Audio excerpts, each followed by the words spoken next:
always trying to create something differently, you know. And to me, as long as you continue to keep the traditional hula steps, yeah, you're able to create using these steps, yeah. And that's what I try to do, and try to create a different look that maybe nobody else thought of. Yeah. But these last couple years going to Merrie Monarch, I have to say it wasn't like me. It wasn't me that was doing the creating. You know, it was something that was like a vision that was given to me, so I had to follow through with it. Oh, okay, You know, okay. so there's an idea or a thought that comes into your head that, I think I'm gonna try it, do it this way. You know, I look at it as a gift from your kupuna. Yeah. So that when you, it's not like, oh wow, what can I do? You know, it's always the hope that, oh, I want to do something different. So that you sit down and you try to think, oh, what can I do? What can I do? It's almost automatic that You get there's a vision that is given, or inspiration that is given to you, and it could be only one motion. It could only be one motion or a series of motions that is given to you.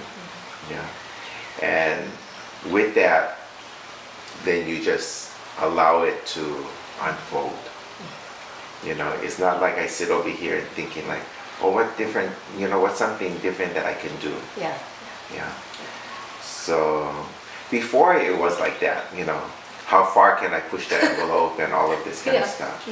So for me now, I try and tap into my kupuna and try and tap into the inner feelings, you know what, without being disrespectful to the hula, you know.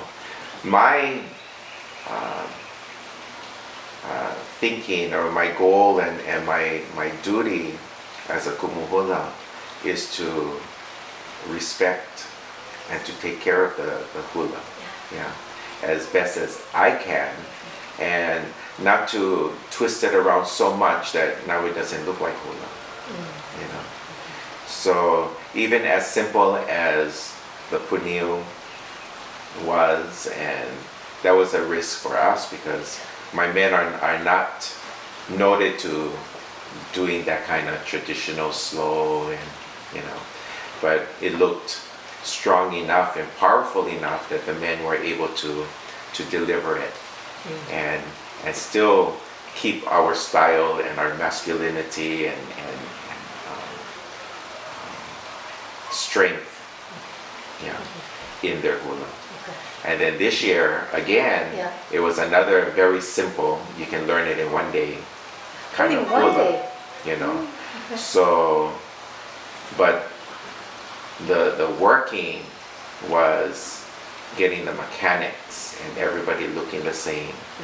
And then also getting the feel, the mana that comes out, and the interpretation that when you're dancing it, you know what you're dancing about, because that's what needs to be conveyed and portrayed in your hula.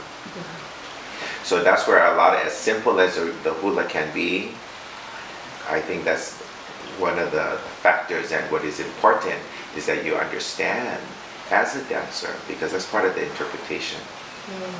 As when you're being judged and you're being judged on interpretation, how well are you as a dancer know what you're doing? You know, how well do you know what you're doing? Do you understand what you're doing? Because it's only easy to be a puppet, you know, and do the motions and boom, and everybody's perfect. But you look at the dancer and they're very like looking straight into the thin air and not understanding and knowing what you're doing.